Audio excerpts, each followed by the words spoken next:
नमस्कार। बीच बहस कार्यक्रम में आपका स्वागत है। मैं हूं आपके साथ योगेंद्र सिंह देवल। बीच बहस कार्यक्रम में हम हर बार आपके साथ कुछ ऐसे मुद्दों पर चर्चा करते हैं जो सीधे तौर पर आपसे, समाज से और राष्ट्र से जुड़े होते हैं। आज की कड़ी में हम बात करेंगे आपके जीवन से जुड़े एक अहम मुद्दे के बारे में। रहीमन पानी राखिए, बिन पानी सब सून, पानी गए न उभरे, मोती मानस चून। जैसा कि आपको पता है कि हमारा ब्रह्मांड है वो 5 तत्वों से मिलकर बना है: जल, अग्नि, वायु, पृथ्वी और आकाश। इन 5 तत्वों में जो सबसे अहम तत्व है वो है जल। जल जीवन का आधार है, जल ही जीवन का सार है। जल के बिना सब कुछ सूना है। लेकिन जिस तरह से धीरे धीरे जो परिस्थितियां बदल रही हैं, हमारे पूरे ब्रह्मांड में, पूरे विश्व में अगर बात करें तो पूरे विश्व में 2/3 भाग जल से है। लेकिन फिर भी जो पीने योग्य शुद्ध जल है उसकी कमी हमेशा अखरती रहती है। बहुत सारा एक वर्ग है, बहुत सारे लोग हैं जो शुद्ध पानी के लिए तरसते रहते हैं। पानी के इसी संकट पे, पानी से जुड़े इन विषयों पे बात करने के लिए, बहुत से गहन चर्चा करने के लिए आज स्टूडियो में हमारे साथ मौजूद हैं प्रमोद त्रिपाठी जी। प्रमोद जी, आपका स्टूडियो में बहुत बहुत स्वागत है। चर्चा को आगे बढ़ाने से पहले मैं हमारे दर्शकों को बताना चाहूँगा कि श्री प्रमोद त्रिपाठी जी केंद्रीय भूमि जल बोर्ड पश्चिम क्षेत्र जयपुर के क्षेत्रीय निदेशक के पद पर कार्यरत हैं। आइए चर्चा को आगे बढ़ाते हैं।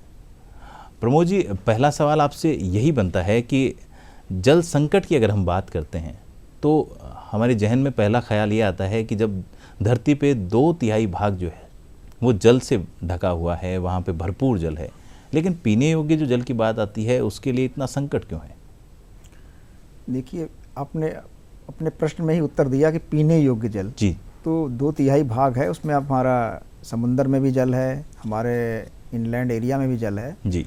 तो हमारा जो पीने योग्य पानी, जो फ्रेश वाटर है, वो तो ग्लेशियर्स में है और ग्राउंड वाटर में है, लेक्स में है। ठीक है, तो ये टोटल जो जल है उसमें से 3% भाग इसमें है, जो ग्लेशियर, ग्राउंड वाटर और आपका अंडरग्राउंड वाटर, सरफेस वाटर, ये है। मेजर इसमें ग्लेशियर्स में है, जो अंटार्कटिका में है और आपका हिमालय में है, जिससे आता है। और जो उपयोग होता है हमारा 0.6% भाग जो भूजल में है वो हम यूज़ करते हैं जी। तो अब आप समझ लीजिए कि हमारी निर्भरता पूरे, चाहे इंडिया में, पूरे कंट्री के देखें या कहीं भी, क्योंकि वो आसानी से उपलब्ध हो जाता है। सरफेस वाटर क्या होता है, हमको जाके लाना पड़ता है या पाइपलाइन से प्रोवाइड करना पड़ता है। तो भूजल पे हमारी निर्भरता है, तो इसीलिए हमारे पास उपलब्धता जो शुद्ध पेयजल की है, जो कि भूजल से है, उस भूजल में भी सारा जल पीने योग्य नहीं है। कहीं आपकी क्वालिटी प्रॉब्लम है या सैलिनिटी ज़्यादा है, तो इसीलिए ये संकट है इस मामले में। जी त्रिपाठी जी, अगर बात करें वैश्विक भूजल में जो कमी की बात करें तो वर्ष 2002 से वर्ष 2010 तक, 11 तक की बात करें तो उसमें कमी जो है वो 22% की नज़र आती है। लेकिन अगर इसी दौरान हम भारत की बात करें तो भारत में ये कमी 23% हो जाती है। और वैश्विक जो भूजल के उपयोग की बात करें तो उपभोग की बात करें तो भारत जो है वो कुल भूजल का 24% उपभोग करता है। ये जो इतना एनालिसिस करने के बाद में डेटा जो सामने आता है उसमें भारत जो है वो कहीं संकट की स्थिति में नज़र आता है। किस नज़रिए से देखेंगे? हाँ, अब देखिए, पूरा जो विश्व का जो क्षेत्रफल है उसमें हमारा क्षेत्रफल बहुत कम है जी, और उस के अनुपात में हमारी जनसंख्या ज़्यादा है। और जब हम आज़ाद हुए थे 33 करोड़ थे, आज 140 करोड़ की आबादी हो गई जी। तो हमारे भाई प्रति व्यक्ति जो उपलब्धता है वो घट रही है। तो यही हमारे लिए बहुत बड़ा चुनौती है कि आने वाले समय में सभी को जल मिले और पीने योग्य जल मिले जी। तो ये मेरा मतलब सभी का, चाहे सरकार का हो, सभी का उद्देश्य है विश्व पटल पे कि शुद्ध पेयजल सबको मिले। और ये संकट इसलिए है क्योंकि हमने जल का प्रबंधन, अभी तक क्या था कि हम उपभोग की तरफ बढ़ रहे थे। जैसे टेक्नोलॉजी आई 1960-70 में, ग्रीन रिवोल्यूशन हुआ, सबको पेट भरना था तो नई टेक्नोलॉजी आई, ट्यूबवेल बने, हैंडपम्प बने, बड़े बड़े बोरवेल लगे, तो दोहन पे था। अब क्या कि अति दोहन होने के कारण अब क्या है कि अब उसके प्रबंधन पे हमें ध्यान देना है। जी त्रिपाठी जी, यूनिसेफ के अनुसार अगर बात करें तो भारत में बेंगलुरु और दिल्ली जो महानगर हैं वो महानगर 2030 तक अपने भूजल का संपूर्ण उपयोग कर लेंगे। 2030 के बाद में अगर बात करें तो बहुत सारे शहरों को यूनिसेफ ने 2050 तक उस रेड लाइन के जोन में उसमें डाल दिया है कि 2050 तक भारत के बहुत सारे शहर जो हैं वो उस जोन में आ जाएंगे कि वहाँ भूजल का स्तर बहुत कम हो जाएगा। इन स्थितियों से निपटने के लिए सरकार किस तरह के प्रयास कर रही है? नहीं, सरकार ने बहुत पहले भी प्रयास किए थे और अब सतत प्रयास चल रहे हैं। जैसे हम लोग कहते हैं कि जब अपना हर घर में नल से जल पहुंचाना, उसी तरह हर जगह पे हमको कैच द रेन जैसे प्रोग्राम चला था जी। रूफटॉप रेन वाटर हार्वेस्टिंग है, वाटर कंजर्वेशन स्ट्रक्चर्स हैं। तो ये है कि हमारा जो पानी बह के चला जाता है उसको हमको संजो के रखना है जी। क्योंकि आप कह रहे हैं कि जैसे दिल्ली और बेंगलोर की बात की, और भी जगह हैं साउथ इंडिया में, या जैसे बुंदेलखंड एरिया है आपका, राजस्थान के कई भाग हैं कि पानी का स्तर प्रतिदिन आपका घटता हुआ नीचे पहुंच गया है। तो पानी पहुंचता कहाँ से है? वर्षा जल से पहुंचता है। तो वो हमारा प्रॉपर वे में रिचार्ज हो और दोहन उसके अनुपात में ही हो, क्योंकि सुरक्षित दोहन यही माना जाता है कि 100 लीटर आप यदि रिचार्ज कर रहे हैं तो 70 लीटर तक निकालें जी। लेकिन अब उससे ज़्यादा निकालेंगे, 100 लीटर से ज़्यादा निकालेंगे तो अति दोहन है, इसीलिए वाटर लेवल नीचे जा रहा है जी। प्रमोद जी, पुराने टाइम से अगर बात करें तो प्राचीन काल से ही जो हमारी बावड़ियाँ हैं, टाँके हैं, कुई हैं, बेरियाँ हैं, ऐसे बहुत सारे जो उपाय थे जिनसे जल का संरक्षण किया जाता था। आधुनिक युग में जो है काफ़ी नवाचार हो रहे हैं, उनके बारे में आप हमारे दर्शकों को खुल के बताइए कि किस तरह से जल का संरक्षण किया जा सकता है, या पुरानी पद्धतियां हैं, क्या उन्हें फिर से उसी स्थिति में लाया जा सकता है? देखिए, हर जगह नवाचार या इम्प्रूवमेंट की ज़रूरत है, लेकिन जो हमारी ट्रेडिशनल प्रैक्टिसेस थी, चाहे राजस्थान स्टेट में आप करिए, जो टाँके थे यहाँ पे, या जोहड़ है, नाड़ी है, ये वहाँ के भौगोलिक परिस्थिति के हिसाब से बनाए गए थे जी। क्योंकि क्या है कि नीचे पानी खारा है तो आपने पानी डाल के उसको रिचार्ज कर दिया तो पीने योग्य नहीं रहेगा। यदि उसको कंजर्व करके आपने संजो के रखा तो वो पानी जो वर्षा जल है उसकी तो TDS आपका थोड़ा बहुत कंटामिनेशन जो उसके एरोसॉल्स होते हैं उससे बढ़ता है जी। उसकी TDS आपका 10 से 12 के मिलीग्राम पर लीटर आएगा। लेकिन आपका जो सैलाइन वाटर है वो 3000-4000 से ज़्यादा उसका TDS है, वो पीने योग्य नहीं है। तो आप देखेंगे यहाँ पे जो पुरानी जो ट्रेडिशनल वे में जो हम जल संरक्षण करते थे वो ज़्यादा उपयोगी है। और इसके अलावा दिन प्रतिदिन जैसे चेक डैम है, एनीकट है, बावड़ियाँ हैं, पॉन्ड है। देखो, हर गांव में 2 तालाब हुआ करते थे, धीरे धीरे इंक्रोचमेंट हुआ और लोगों को क्या आसानी से जल मिलने लगा तो उसकी तरफ ध्यान ही नहीं दिया। अब क्या है, पक्के मकान बन गए, नहीं तो डिसिल्टिंग पॉन्ड की पहले हो जाती थी, कई भर गए और कई जगह इंक्रोचमेंट हो गया। तो जो हमारा रिचार्ज का जो तंत्र था वो धीरे धीरे सिकुड़ गया। इवन अर्बन एरिया में, जैसे शहरों में देखिए, सभी जगह कंक्रीट के स्ट्रक्चर बन गए और आपके रोड भी बन गई, फुटपाथ भी बन गए, तो वर्षा जल को जो पहुंचने का हमने रास्ता बंद कर दिया जी। और निकाल उसी गति से रहे हैं, तो वो इनबैलेंस ये हुआ है। लेकिन अब सरकार ने इसमें पहल ली है कि जितने भी मैंडेटरी, जितनी गवर्नमेंट बिल्डिंग उनमें रूफटॉप हार्वेस्टिंग की जाए और लोग स्वेच्छा से करें। हाउसिंग सोसाइटी है तभी नक्शा पास होगा आपका, जब आप रूफटॉप हार्वेस्टिंग वहाँ करेंगे जी। प्लान तो बना दिया, उसका इम्प्लीमेंटेशन पे भी जोर देना है, तभी हम सफल हो पाएंगे जी। प्रमोद जी, अगर शहरी क्षेत्रों की बात करें जहाँ पे बहुत बड़ी संख्या में लोग रहते हैं भारत में और बहुत तेज़ी से जो जल का दोहन भी वहाँ पे हो रहा है शहरी क्षेत्रों में, उन क्षेत्रों में ऐसे कौन से नवाचार हैं जो प्रत्येक नागरिक को करने चाहिए जिसकी वजह से जल का संरक्षण हो सके? देखिए, शहर में ही सबसे ज़्यादा उपभोग भी है जी। गांव का जैसे आप जल जीवन मिशन में देखिए 55 लीटर पर व्यक्ति के हिसाब से होता है कि हमको जल देना है। लेकिन शहर में क्या है, हम बड़े बड़े बिल्डिंग में रहते हैं और फ्लशिंग के लिए, सब के लिए पानी चाहिए, तो 135 लीटर पर हेड के हिसाब से है, तो उपभोग भी यहाँ ज़्यादा हो रहा है जी। तो यहीं पे हम ज़्यादा बचत की तरफ हमें ध्यान भी देना है। तो उसमें सबसे बड़ी चीज़ है कि हम, जैसे अर्बन वाटर सप्लाई है, पीने के लिए पानी, खाना बनाने के लिए पानी, कपड़े धोने के लिए पानी और गाड़ी धोने के लिए एक ही पानी यूज़ करते हैं जी। यदि यहाँ पे ड्वेल वाटर सप्लाई हो जाए, भाई पीने के लिए एश्योर्ड लाइन ये है और इसको इससे करना है जी। बाकी चीज़ों को, और हम 2 तरह से कर सकते हैं। एक तो रूफटॉप हार्वेस्टिंग है, कम्युनिटी लेवल पे हम कंजर्वेशन करें, जहाँ पे ज़्यादा से ज़्यादा हम पेड़ पौधे लगाएं कि पानी हमारा बह के ना जाए।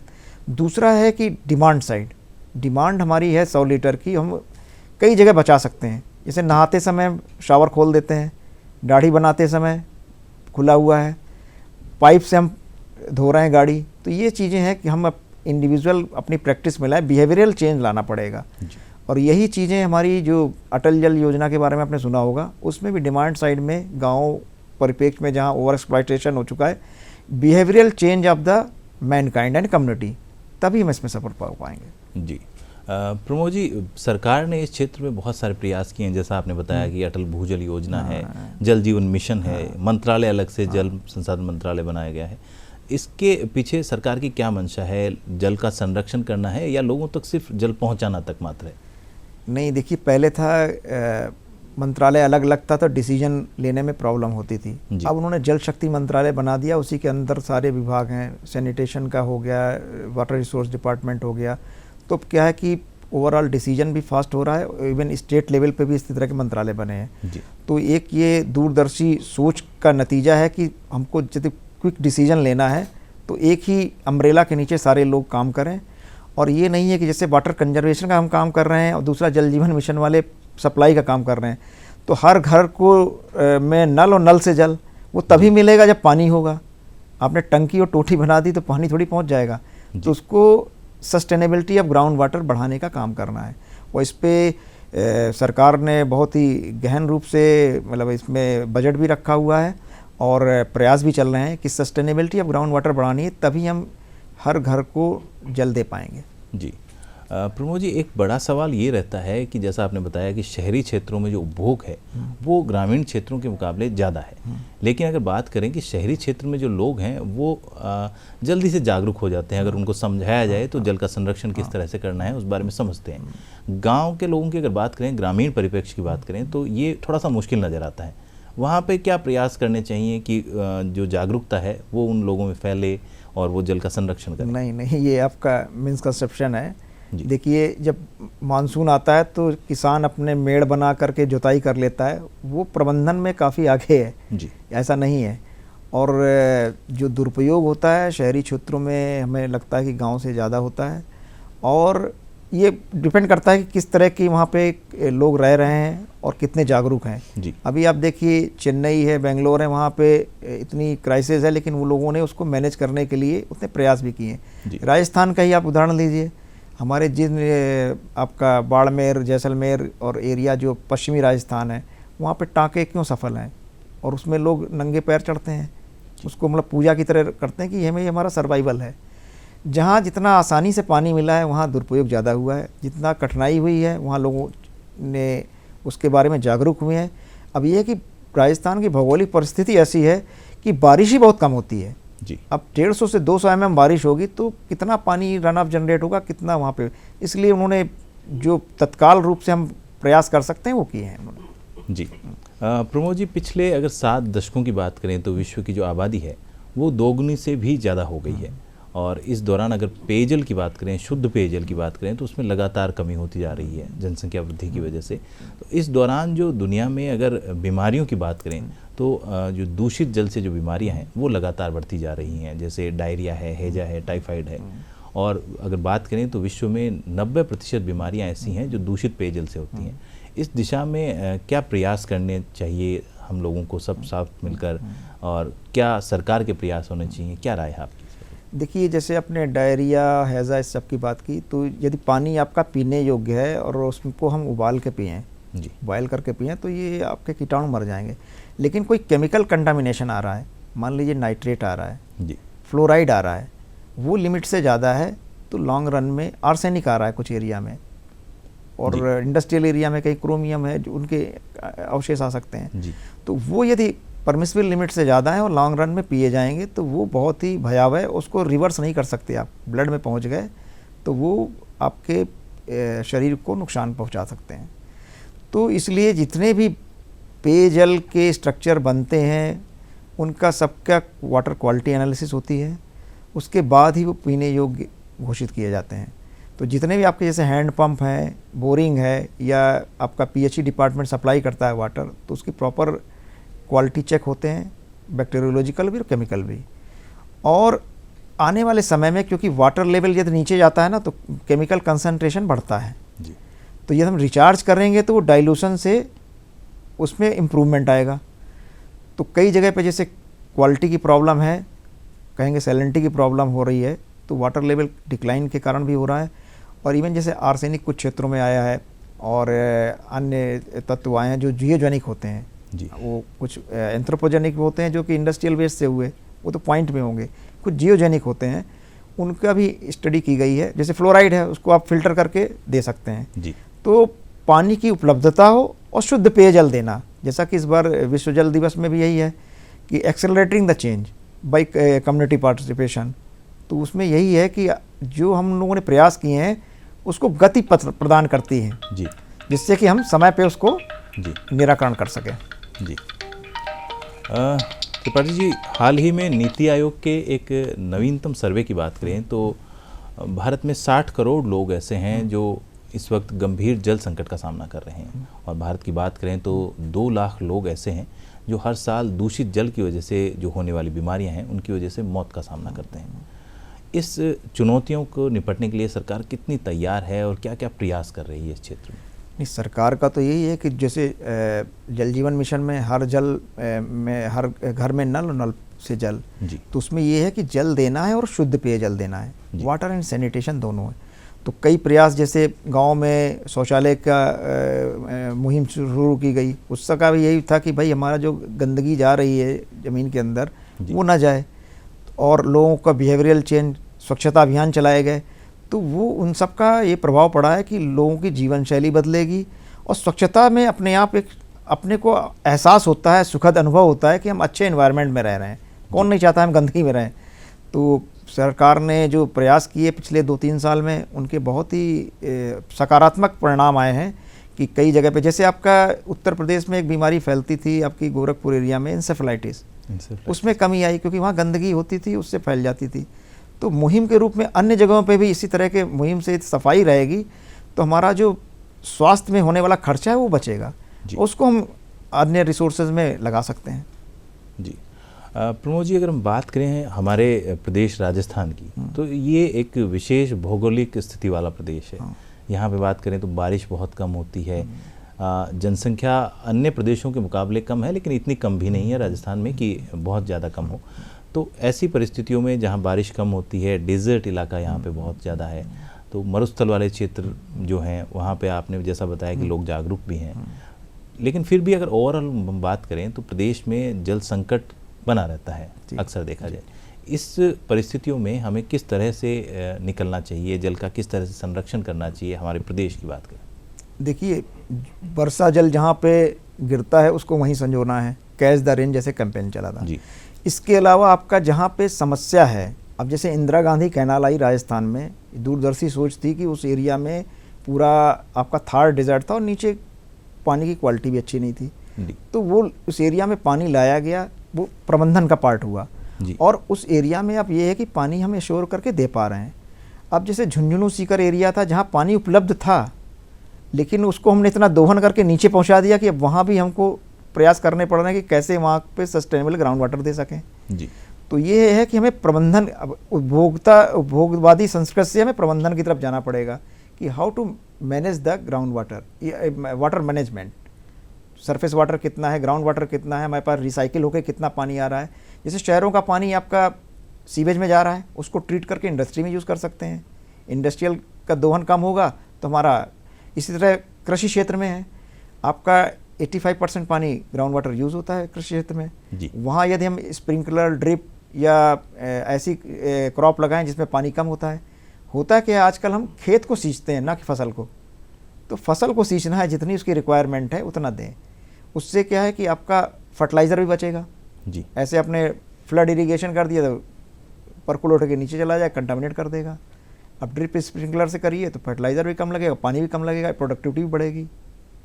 ये उदाहरण है कि यदि आपको गेहूं में 3 पानी वाली फसल है, 3 पानी देने हैं और आपने 4 दिए तो उसकी प्रोडक्टिविटी कम हो जाती है। ऐसी वैरायटी आ गई हैं। इसी तरह अन्य क्षेत्रों में वैरायटी आई हैं कि कम समय में और कम पानी में अच्छी उपभोग वाली आपकी चीज़ें आ गई हैं, उनको उपयोग करना चाहिए। जी। प्रमोद जी, इस सच्चाई से इनकार नहीं किया जा सकता कि ग्लोबल वार्मिंग के बाद में जो जल का संकट है वो विश्व के सामने दूसरी सबसे बड़ी समस्या है। भारत की अगर बात करें तो भारत में जो कुल आबादी है पूरे विश्व की, उसकी 18% आबादी है करीब, वो निवास करती है, और यहाँ की जल की बात करें तो 4% जो जल है वो यहाँ पे उपलब्ध है। अगर हम बात करें कि अन्य जो कई ऐसे हमारी समस्याएं हैं जो प्राकृतिक हैं, मानव जनित हैं, जल संकट की बात करें तो ये भी बहुत कुछ मायने में मानव जनित ही दिखाई पड़ता है। तो इस बारे में आप कितना सहमत हैं, आपकी क्या राय है इस बारे में? देखिए, पुराने समय से जब भी था जल को हम लोग पूजते थे, हैं जी। और जो जल का संकट हो, पहले क्या नदियों में जा करके आप आचमन करने के साथ आप पी भी सकते थे। अब कई जगह इतनी दूषित हो गई हैं नदियाँ कि कहना पड़ता कि पीने योग्य नहीं है जी। ट्रीट करके पानी देना पड़ता है हमको। तो ये ह्यूमन इंटरवेंशन से ही हुआ है, हमने ही उसको गंदा किया है। और आज जो प्रयास हो रहे हैं, जैसे गंगा सफाई अभियान, अन्य नदियों में, अन्य जगहों पे जैसे इंडस्ट्रियल वेस्ट कहीं जा रहा है, कोई एक्टिविस्ट जा कर के एनजीटी में केस जाता है, फिर वहाँ से हम लोग प्रयास करते हैं कि भाई क्या उपाय होना चाहिए। तो हम जब उपाय करेंगे, सब लोग मिलकर प्रयास करेंगे, पहले है कि बिहेवियरल चेंज, कि हमको कोई चीज़ गंदगी नहीं करनी है तो पानी को भी गंदा नहीं करना है जी। क्योंकि वर्षा जल से आता है पानी, वो एकदम शुद्ध पेयजल होता है, उसका मतलब ओले में जो वाटर है वो डिस्टिल वाटर है जी। लेकिन पानी ज़मीन में पड़ते ही उसके मिनरल तत्व मिलते जाते हैं, जो कि हमारे शरीर के लिए आवश्यक भी हैं जी, एक लिमिट तक। लेकिन वो यदि हानिकारक तत्व पहुंच गए ज़्यादा मात्रा में तो विषैला बना देते हैं जी। तो एक तो गई क्वालिटी की बात, फिर क्वांटिटी की भी अधाधुन दोहन किया, डिपेंडेबिलिटी हमारी ग्राउंड वाटर पे ज़्यादा हो गई। तो उसको हम इफ़िशियंसी अपनी बढ़ा करके कृषि क्षेत्र में, इंडस्ट्रियल एक्टिविटी में, recycling, reuse, well water supply, इस तरह करके ग्रे वाटर कैसे यूज़ कर सकते हैं। और जो हमारे पुराने तालाब हैं और पुरानी बावड़ियाँ हैं और पुराने हमारे स्ट्रक्चर हैं, हर घर में या कम्युनिटी लेवल पे जैसे हाउसिंग सोसाइटी है, वहाँ प्रयास होना चाहिए कि हमको रूफटॉप हार्वेस्टिंग करना है, खाली कागज़ में नहीं, उसको इम्प्लीमेंट भी करना है और प्रॉपर उसकी मॉनिटरिंग करनी है।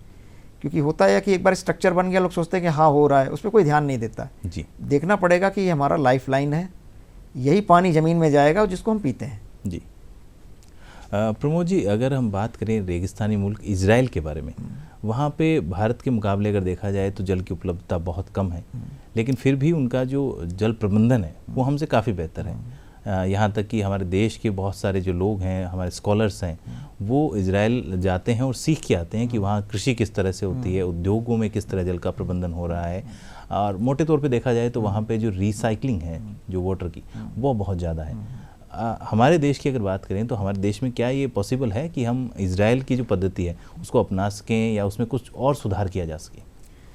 देखिए, हर जगह पे जैसे आवश्यकता या आविष्कार की जननी है जी, तो वो उनके यहाँ जल की उपलब्धता बहुत कम है, बहुत कम रेनफॉल भी होती है जी। और एकदम डेजर्ट वाला इलाका है। तो उन्होंने अपना ड्रिप और ये जो माइक्रो ड्रिप, ये सारी चीज़ें वहीं से आई, पॉली हाउस में कैसे ग्रो करना है। तो अब हमारा देश में कुछ संसाधन तो लिमिटेड है, इतना हम खर्च नहीं कर सकते, लेकिन ट्रेडिशनल वे में जो हम कर रहे हैं उसी को हमको साइंटिफिक वे में जा करके और ऑप्टिमाइज़ करना है। अब जैसे मनरेगा में हमारे तालाब बनते हैं, हमारे हर डिपार्टमेंट अपने अपने स्ट्रक्चर बनाता है, उसका इम्पैक्ट असेसमेंट होना चाहिए, कितना उसका इम्पैक्ट हो रहा है, कुछ साइंटिफिक वे में उसको करना है। और दूसरा, शहरी क्षेत्रों में जैसे रूफटॉप रेन वाटर हार्वेस्टिंग है, जहाँ हो सकते करना है। और इसमें एक चीज़ और ध्यान रखना है कि ब्लाइंड वे में नहीं करना है, क्योंकि एक बार आपने गंदगी नीचे डाल दी तो वो पूरा डिफ्यूज़ हो जाएगा, एक्वाफर जो जल भ्रत है नीचे पूरा गंदा कर देगा। सरफेस वाटर की तरह नहीं कि ऊपर दिख रहा है हमने रोक दिया तो यहाँ इस पैच पे नहीं आएगा, वो पूरे एक्वाफर को कंटामिनेट कर देगा। तो हमें रिचार्ज भी करना है, कंजर्व भी करना है, अपना बिहेवियर चेंज के वाटर को बचाना भी है डिमांड साइड के थ्रू। और नई नई टेक्नोलॉजी आ रही हैं, जैसे फ्लश में पहले 5-6 लीटर पानी यूज़ होता था, अब कम में भी हो जाता है। अब हाथ धोने के लिए भी आ गया आपका, गाड़ी सफाई करने के लिए भी उन्होंने एक ऐसी टेक्निक निकाल दी कि वो स्प्रे के रूप में होता है। तो ये सब अपनाना पड़ेगा, क्योंकि पानी तो लिमिटेड है और जितना हम बचा लेंगे वही हमारा रिसोर्स एग्रीगेट हो जाएगा। जी। प्रमोद जी, केंद्र सरकार जो है वो पानी, शुद्ध पेयजल लोगों को पहुंचाने के लिए जो हर घर नल योजना चला रही है, बहुत सारे राज्य ऐसे हैं जहां पे बहुत अच्छे इसके रिजल्ट भी हमें प्राप्त हुए हैं। तो आपको लगता है कि देश में लोगों को जो स्वच्छ जल है उपलब्ध कराने में योजना सहायक साबित हो रही है? नहीं, ये तो 2024 तक में पूरे हर जगह पे पहुंचाना है इसको जी। और सारे प्रदेशों में काम हो रहा है, राजस्थान में भी चल रहा है इसमें।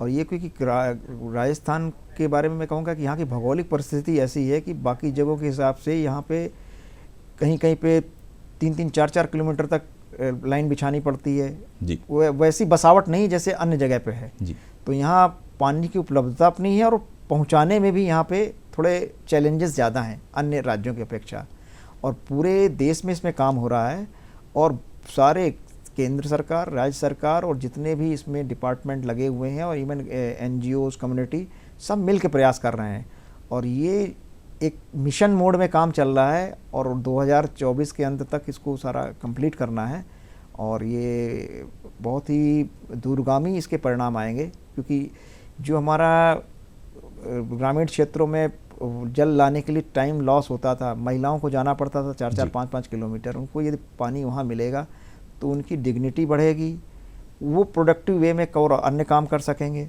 तो पूरे समाज का रूपांतरण होगा इससे। जी जी, प्रमोद जी, आप हमारे स्टूडियो में आए और हमारे दर्शकों के साथ आपने जल से जुड़े इन गंभीर विषयों को लेकर आपने चर्चा की, उसके लिए आपका बहुत बहुत धन्यवाद।